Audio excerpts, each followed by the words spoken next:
Oh, indeed. Is it true that you've acquired a house? If so, I'd be interested in living with you. Unexpectedly, my mother-in-law started uttering such an absurd proposition over the phone. She must have caught wind of our recent home purchase from my husband. I could discern my sister-in-law's amused chuckles in the background. Does she believe her laughter can go unnoticed? Honestly, I have no desire to reside with my mother-in-law and the others. I thought my husband shared the same sentiment. However, the fact that they've been informed about our new house. Could it be that they're assuming we'll be living together? The idea that my beloved husband might be in cahoots with them fills me with a bit of apprehension. Yet, I have no intention of yielding to their wishes. Are they trying to manipulate me? If that's their game, I'll reverse the roles. Reflecting on all my past tribulations, I pledged revenge against them. I am Kate Thompson, 30 years old, working as an ordinary employee at a major financial corporation. I married my husband Joe 3 years ago, and though we don't have children yet, there's a valid reason for that. A decision we both took seriously. Joe and I are fully committed to our careers, toiling daily with the aim of advancing. Once our professional lives stabilize, we plan to build our own home and create a stable environment for raising children. We've agreed to revisit the topic of having kids once our careers settle down. This was a decision we made earnestly, sharing our genuine feelings and thoughts. We do aspire to have children eventually, and now, as we prepare for that, I find myself recalling all my past struggles. Then one day, I successfully executed a well-planned project at work, and my promotion was officially confirmed. While my salary was already sufficient, the promotion brought even more comfort to our lives. On the other hand, Joe, although not promoted, received a substantial salary increase due to his years of service. With both our incomes on the rise, I felt it was time to turn our long-held dream into reality. So I broached the topic with Joe. Joe, I want to talk to you. Over the past year, both of us have had stable incomes. I think it might be time to consider getting our own home. What do you think? Oh, is it time already? From his excited voice, I could tell Joe was thrilled. Actually, I've been thinking about it too, but since I haven't been promoted yet, I felt a bit hesitant to bring it up. Don't worry about that. It's not like only one of us needs to earn money. I was thinking it might be okay to build our home in my name. Really? Well, you do earn more now. If you're okay with it, let's build our home in your name. All right, let's proceed with that. Let's go see some model houses on our next day off. Sounds great. Let's go. We shouldn't miss this opportunity. I really feel grateful for choosing Joe at times like this, as we share the same values. The following week, we made an appointment to view model homes as planned. We looked at various types of houses, expanding our vision for our own home. On weekends, we began creating simple floor plans together, researching online. During a recent visit to a construction company, they suggested that instead of leaving everything to them, it's better if we create our own image for a more satisfying home. So Joe and I started building that image. However, neither of us has much knowledge of architecture or design. Even with research, it takes time to put it into practice. While taking breaks, we continued working, and then the doorbell rang. I thought it was a delivery, but when I opened the door, my mother-in-law was standing there. Unexpectedly, Mother, what brings you here so suddenly like this? My mother-in-law sometimes visits our place without notice. She glared at me and, without a word, took off her shoes and went into the house on her own. I'm here, Joe. Mom, what's up? Surprised by his mother's call, Joe showed a startled reaction. Did you have some business around here? To Joe's question, his mother looked a bit perplexed. Yes, I told Kate about it over the phone a little while ago, but it seems Joe didn't know. I see. Maybe Kate forgot to tell me. Seems like it. Kate, even though she's still young, has a terrible memory. That's not true, Mom. It's not forgetfulness. Kate is incredibly busy with work, and at the same time, she takes care of the household. Her mind is always full of things to do. You're such a kind boy, Joe. If your late father were here, he definitely wouldn't have forgiven that. I really respect Kate from the bottom of my heart. So, Mom, why did you come here today? To Joe's question, his mother smiled contentedly. Then, she slowly took out a travel brochure from her bag, spread a page with a post-it note on the table, and showed it. Listen, Joe. I've always wanted to go to Niagara Falls. Won't you take me, please? My mother-in-law began to say such things excitedly out of the blue. Caught off guard by the sudden request, both Joe and I were left staring at her, mouths agape. My mother-in-law, relentless, kept pressing Joe, who was clearly flustered. Come on, Joe, you agree, right? Think of it as a way to show filial piety. Wait a minute, Mom. I'm in trouble if you suddenly say you want to go on a trip, though you can come too. Actually, I was thinking of going with Claire, but if Joe wants to go, I'm delighted to turn it into a family trip. Claire is Joe's sister. What are you talking about? Kate is here, and I can't get time off from work. But it's strange for me to pay for a trip for you and my sister, right? Not strange at all. Spending money for the family is a wonderful thing, don't you think so, Kate? Suddenly turning to me, my mother-in-law sought my agreement. Though shaken, I firmly expressed my opinion to her. Well, using one's own money for family isn't bad, but I think imposing it on others is different. What do you mean by that? Are you saying I'm trying to extort travel expenses from Joe?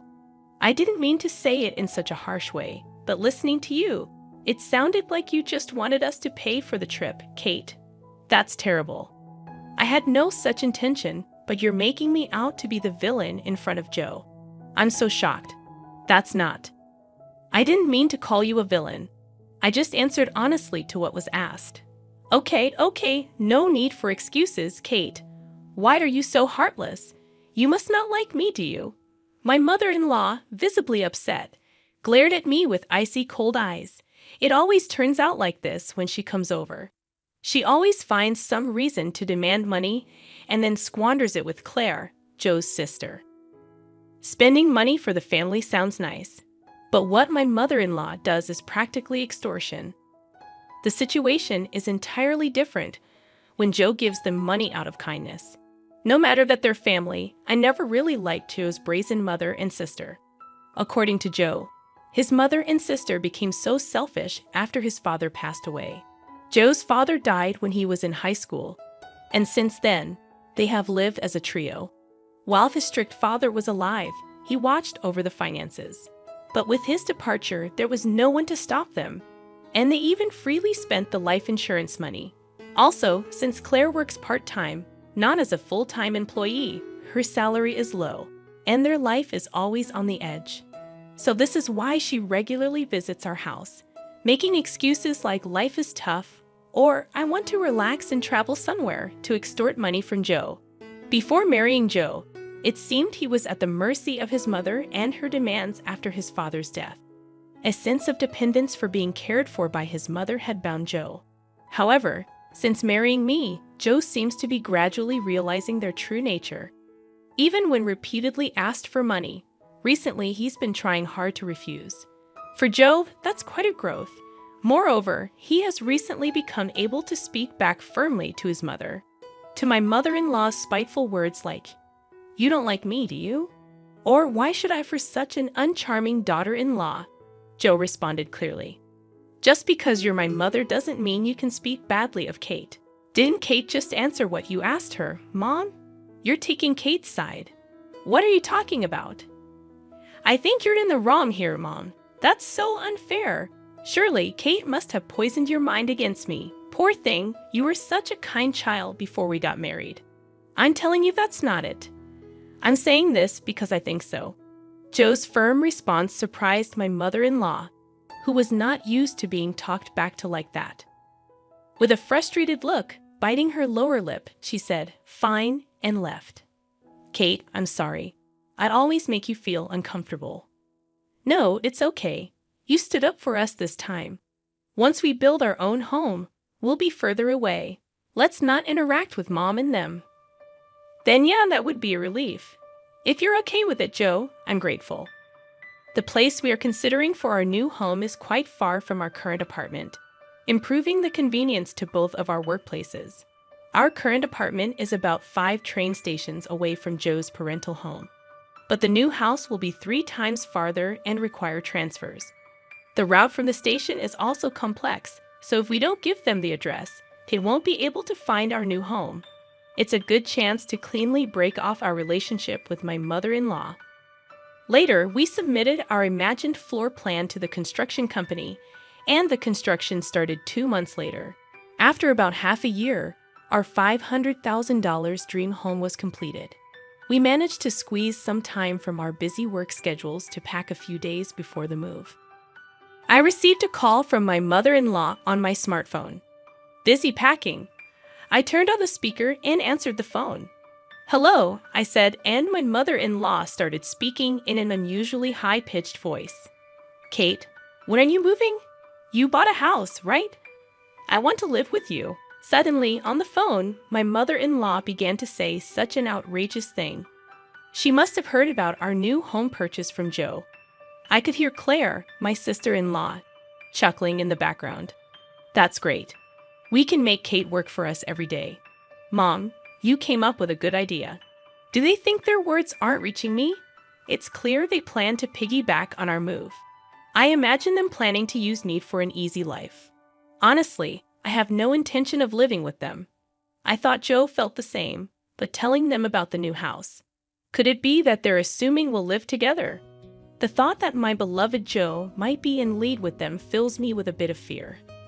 But I have no intention of letting them have their way. They're probably trying to use me, right? If that's the case, I'll turn it around and use them.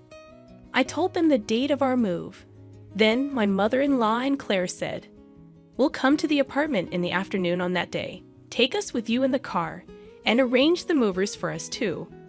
They hung up after making their demands. But of course, I have no intention of complying. For now, I'll check the facts with Joe. As I was about to go and tell Joe this, he was already standing behind me. "Joe, you were there. I came to say we should take a break, but was that Mom on the phone just now?" "Ah, yes. I was going to talk to you about it too." "Why did you tell your mother about our new home?" "It's not like that. Actually, when Mom came over last time, she seems to have seen the floor plan of our new house. She kept pestering me about it every day. So, Kate, I'm really sorry." "I see. So you don't intend to live with your mother, right?" "Of course not. After hearing that phone call, I'm even thinking it's better to cut ties with her." Joe's expression was filled with more anger than ever. It was the first time I had seen him this angry. From what Joe told me, my mother-in-law had seen the layout of our new home and was convinced it was a spacious house. She had pretended to be interested and called Joe repeatedly, asking him about the number of rooms and details of the facilities. But it seems that Joe is on my side, which relieved me. Then there's no problem at all. This made me determined to get my revenge on my mother-in-law. I've had enough of her saying whatever she wants, but it's goodbye to that now. I'll make sure to settle this properly. And so, the day of the move arrived. Joe and I had the movers transport our things in the morning and headed to our new home in our car. By the time we finished moving everything, it was already past 1:00 p.m., checking our phones while taking a break. We saw dozens of missed calls from my mother-in-law. "She called me too," Joe said, sounding weary.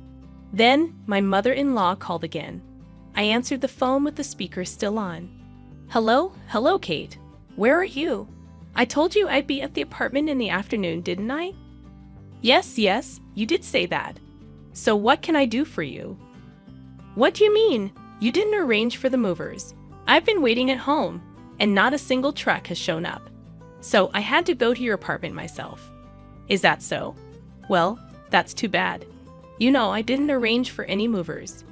"What? That's not the agreement. Where is your new house?" "Huh? You really think I'd tell you?" After saying that clearly, my mother-in-law uttered a dumbfounded "huh." She probably thought that as long as Joe was there, she could always have her way. But Joe is different now. He's my precious ally, trying to cut off the bad ties with his family. Determined to release all my pent-up feelings, I spoke firmly. Just to let you know, neither Joe nor I have any intention of living with the two of you from now on. Please don't involve yourselves in our lives. What are you saying? Your opinion doesn't matter. It's up to Joe to decide. At least tell me where the new house is right now. Huh? How are you going to get here without even knowing the address? This house is in my name. I have the right to decide who lives here. If you two just barge in, it's trespassing, and I'll sue you right away. What? Trespassing? How rude to say that about your husband's family. At that point, Joe spoke up in a deathly cold voice. Family? My father, who was a family member, is already gone, isn't he? What are you saying, Joe? After hearing that last phone call, I'm utterly fed up with you two. Just having a blood relation with you is embarrassing. From now on, my family is only Dad and Kate. I no longer consider you two as my family. Wait, Joe, don't say such things. Don't bother us again, got it? With that, Joe hung up without waiting for her reply. He swiftly set his phone to block her calls. Hey, Joe, are you really okay with this? Yeah, I finally realized that Mom was just using me to her advantage. I feel completely relieved now. Joe looked truly refreshed, sincerely believing what he said. That's how we, as a couple, managed to cut off the bad ties with my mother-in-law and sister. Afterwards, they had to change their lifestyle drastically, as Joe stopped supporting them completely. Without any contact with Joe, they lost their fallback option. Later on, my sister-in-law's part-time income wasn't enough, and my mother-in-law had to start working part-time as well. Being a housewife for so long, she wasn't used to the working environment and was clumsy, often being disliked at her workplace. Meanwhile, we live a peaceful life in our new home, with no sudden visits from my mother-in-law anymore. We are truly stress-free. I'm endlessly grateful to Joe for believing in me and cutting ties with his toxic blood relatives. We might face various challenges in the future, but even then, I trust Joe, and we will support each other and walk through life together.